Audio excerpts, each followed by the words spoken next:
Hello friends, welcome to JNC. Friends, इस video में हमारे पास जो क्वेश्चन है उसमें हमें दो प्लेट्स गिवन है पी और क्यू। और फ्रेंड्स, इन दोनों प्लेट्स के बीच की जो स्पेसिंग है वो क्या है, d is equal to 5 centimetre. जो प्लेट क्यू है उसका जो वर्क फंक्शन है वो हमें गिवन है 2.39 इलेक्ट्रॉन वोल्ट। और दोनों ही प्लेट पी और क्यू को कनेक्ट किया गया है एक गैल्वेनोमीटर से, है ना, एक वायर के थ्रू गैल्वेनोमीटर से कनेक्ट किया गया है। और फ्रेंड्स, पी और क्यू के बीच एक मैग्नेटिक फील्ड बी है ना, परपेंडिकुलरली इनवर्ड, है ना, परपेंडिकुलरली इनवर्ड। और फ्रेंड्स, इस गिवन सिचुएशन के लिए, है ना, इस गिवन सिचुएशन में प्लेट क्यू पर एक लाइट को इंसिडेंट कराया जाता है ना, एक लाइट को इंसिडेंट कराया जाता है जिसमें दो कलर्स हैं, 6000 एंगस्ट्रॉम और 4000 एंगस्ट्रॉम। अब हमसे बोला गया friends, find the minimum value of B, है ना, find the minimum value of B for which there will be no deflection in galvanometer, है ना। बी की मिनिमम वैल्यू बतानी है जिसके लिए गैल्वेनोमीटर में कोई डिफ्लेक्शन नहीं होगा। तो फ्रेंड्स, गैल्वेनोमीटर में डिफ्लेक्शन की बात ये क्यों कह रहा है, क्या होगा फ्रेंड्स, जब लाइट इंसिडेंट कराई जाएगी मेटल प्लेट क्यू पर तो फोटो इलेक्ट्रॉन्स एमिट होंगे और वो फोटो इलेक्ट्रॉन्स जाना चाहेंगे, है ना, जाना चाहेंगे पी की तरफ, है ना, पी की तरफ जाना चाहेंगे। इधर उधर भी जाएंगे लेकिन पी पर भी जाएंगे। और फ्रेंड्स, जब इलेक्ट्रॉन फ्लो करेंगे क्यू से पी की तरफ तो ये पाथ कंप्लीट होगा तो फ्रेंड्स करंट फ्लो करेगी, और करंट फ्लो करेगी तो गैल्वेनोमीटर में डिफ्लेक्शन होगा। क्या होगा, गैल्वेनोमीटर में डिफ्लेक्शन होगा। लेकिन फ्रेंड्स, इस मैग्नेटिक फील्ड बी के थ्रू हम क्या कर सकते हैं, हम इलेक्ट्रॉन्स का जो पाथ है उसको हम चेंज कर सकते हैं।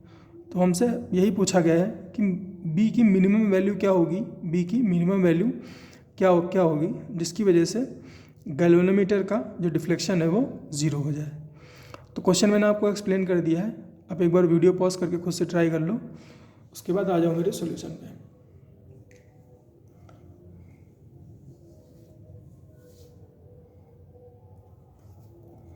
तो फ्रेंड्स, मैं सॉल्यूशन डिस्कस करने जा रहा हूँ इसका, है ना। तो फ्रेंड्स, सबसे पहले तो हम क्या करेंगे, सबसे पहले हम यहाँ पर जो भी लाइट इंसिडेंट हो रही है उसकी वजह से फोटो इलेक्ट्रॉन एमिट होंगे, है ना, उसकी एनर्जी कैलकुलेट करेंगे। तो एनर्जी करस्पॉन्डिंग टू वेवलेंथ्स क्या है, λ1 के करस्पॉन्डिंग कितनी एनर्जी है फ्रेंड्स, ये एंगस्ट्रॉम में दे रखे हैं तो हम क्या यूज़ करेंगे 12375 वाला फॉर्मूला, है ना। 12375 डिवाइड बाई 4000 तो ये कितना आएगा 3.1 इलेक्ट्रॉन वोल्ट, है ना। ये 12 है, ये 4 है तो ये 3 के आसपास आएगा, तो ये 3.1 इलेक्ट्रॉन वोल्ट है। λ2 की करस्पॉन्डिंग एनर्जी क्या है E2, तो ये कितनी हो गई 12375, है ना, 12375 डिवाइड बाई 6000, ये 12/6 है तो ये लगभग 2 के आसपास आएगा। और ये कितना आया है 2.06 इलेक्ट्रॉन वोल्ट, है ना। तो ये कितना है 3 और ये कितना है 2। मान लो एग्ज़ाम में ऐसा आ जाए, है ना, तो इस तरह से कैलकुलेशन करनी है। तो फ्रेंड्स, जो E1 है ना, जो E1 है वो इस वर्क फंक्शन से ज़्यादा है ना। ये कितना है 2.39, है ना, 2.39 अप्रॉक्सीमेटली 2.4, है ना। तो जो E1 है इस वर्क फंक्शन से ज़्यादा है तो E1 will emit photo electron, E1 will emit photo electron. और जो E2 है ना, वो लेस देन 5 है ना, 2 है और 2 है और ये क्या है लेस देन 5 है, तो this will not emit photoelectron, है, this will not emit photoelectron. तो हमें E2 की चिंता नहीं करनी है ना, 6000 की हमें चिंता नहीं करनी है, हमें सिर्फ 4000 की चिंता करनी है। तो kinetic energy of emitted photon, kinetic energy of emitted photon कितनी है, K is equal to E1 minus 5, है ना, K is equal to E1 minus 5, 3.1 minus 2.39 तो ये कितनी आई लगभग K is equal to 0.71 electron volt, K is equal to 0.71 electron volt.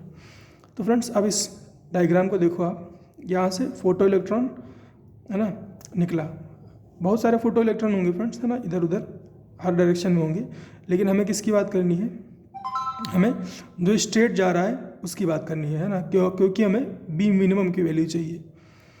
तो जो स्ट्रेट जा रहा है उसकी बात करनी है, जो स्ट्रेट बी पी की तरफ जा रहा है उसकी बात करनी है। तो मान लेते हैं ये इलेक्ट्रॉन है और इसकी कुछ वेलोसिटी है ना, इसकी कुछ वेलोसिटी वी है।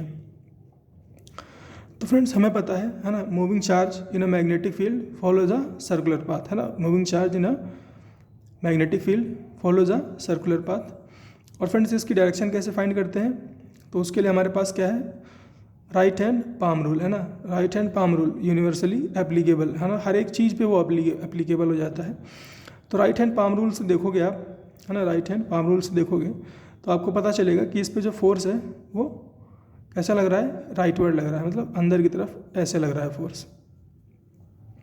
तो ये कुछ ऐसा पाथ फॉलो करेगा, है ना, कुछ ऐसा पाथ फॉलो करेगा। और फ्रेंड्स यहाँ पर आप ना रूल लगाते time, right hand palm line rule लगाते टाइम ये ध्यान रखना कि ये जो है ये इलेक्ट्रॉन है ना, ये इलेक्ट्रॉन है, नेगेटिवली चार्ज पार्टिकल है। और जो राइट हैंड पाम रूल होता है वो जो नॉर्मली क्या किसके लिए होता है, पॉजिटिव चार्ज के लिए। तो जो भी डायरेक्शन आएगी उसको अपोजिट लेना है। तो फिलहाल इसकी जो डायरेक्शन आएगी वो ऐसी आएगी। और फ्रेंड्स मैग्नेटिक फील्ड में मूविंग चार्ज की जो रेडियस होती है ना, जो रेडियस होती है वो हम कैसे फाइंड करते हैं, तो वो होती है R is equal to m v upon q B, है ना, क्या होती है, m v upon q B. Friends ये रेडियस मैं क्यों कैलकुलेट करने के लिए कह रहा हूँ, मान लीजिए friends magnetic field be applied है, ये सीधा जाने की कोशिश कर रहा है, इसका पाथ हो गया सर्कुलर, है ना, और मैंने मैग्नेटिक फील्ड बढ़ाई, है ना, मैग्नेटिक फील्ड बढ़ाई, रेडियस क्या है, m v upon q B.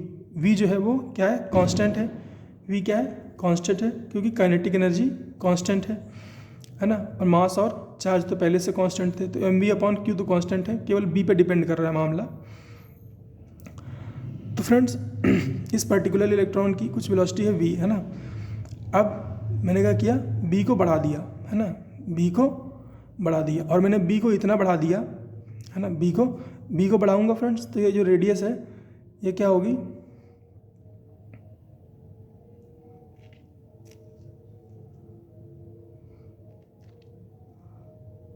B को बढ़ाऊंगा फ्रेंड्स, तो ये जो रेडियस है ये कम होगी, है ना, बी को बढ़ाऊंगा तो ये रेडियस जो है ये रेडियस कम होगी। और फ्रेंड्स अगर ये रेडियस इस स्पेसिंग डी से कम हो गई, है ना, अगर ये जो रेडियस है इस स्पेसिंग डी यानी कि 5 सेंटीमीटर से कम हो गई, तो जो ये फोटो इलेक्ट्रॉन निकला है ये इस प्लेट पी पर नहीं पहुंच पाएगा, है ना, ये इस प्लेट पी पर नहीं पहुंच पाएगा। और अगर ये प्लेट पी पर नहीं पहुंचेगा तो पाथ कंप्लीट नहीं होगा, पाथ कंप्लीट नहीं होगा तो गैल्वेनोमीटर का डिफ्लेक्शन 0 होगा। तो हमें मिनिमम वैल्यू ऑफ बी बतानी है, तो हम यहाँ से कैलकुलेट कर लेंगे। तो आर क्या है, m v upon q B. अब इस एम वी को हम क्या लिख सकते हैं, है ना, एम वी को हम काइनेटिक एनर्जी के फॉर्म में अगर लिखें, है ना, तो वो आएगा, यहाँ से निकाल लो, है ना, half m v square is equal to K, है ना, half m v square is equal to K. तो यहाँ से अगर एम वी की वैल्यू निकालोगे तो क्या आएगी, यहाँ से v को यहाँ भेज दो, है ना, v को यहाँ भेज दो और 2 को भी यहाँ भेज दो, है ना।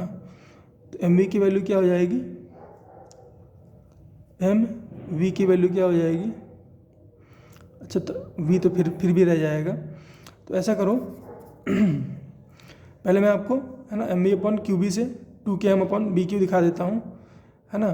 तो हाफ एम वी स्क्वायर से ये k है, यहाँ से v निकाल लो, v क्या आएगा 2k बाई m, है ना, v क्या आएगा 2k बाई m का होल रूट, है ना, 2k बाई m का होल रूट। यहाँ से इसको उठा कर m v upon q B में रख दो, m 2k by m upon q B, है ना, ये क्या है r, ये m अंदर जाएगा, ये मल्टीप्लाई हो जाएगा, तो ये क्या आ जाएगा 2k m upon q B, है ना। तो इसको यहाँ पे यूज़ कर लो 2k m upon q B. तो बी मीन क्या हो जाएगा, यहाँ से r क्या है 2k root under 2k m upon B q, B को इधर भेजो, r को नीचे ले जाओ, तो बी मीन क्या आ जाएगा root under 2k m upon r q. Values डाल दो इसमें सारी, root under 2 into 0.71 into 1.6 ten to power minus 19 into M की value 9.1 ten to power minus 31 और ये whole root divide by R क्या है 5 into ten to power minus 2 है ना, इस स्पेसिंग डी से जस्ट छोटा होना चाहिए, तो हम इसके बराबर वैल्यू ले रहे हैं, है ना। तो 5 into ten to power minus 2 1.6 ten to power minus 19 है ना, क्योंकि वैल्यू भी डाल दी। इसको आप फ्रेंड्स सॉल्व करोगे, है ना, इसको मैं सॉल्व नहीं कर रहा, इसको आप सॉल्व करोगे तो बी की मिनिमम वैल्यू आएगी 5.6 into ten to power minus 5 tesla, है ना, 5.68 into ten to power minus 5 tesla. तो यही चीज़ें डिस्कस करनी थी इस क्वेश्चन में। आई होप आपको समझ में आया होगा। मिलते हैं फ्रेंड्स नेक्स्ट क्वेश्चन में।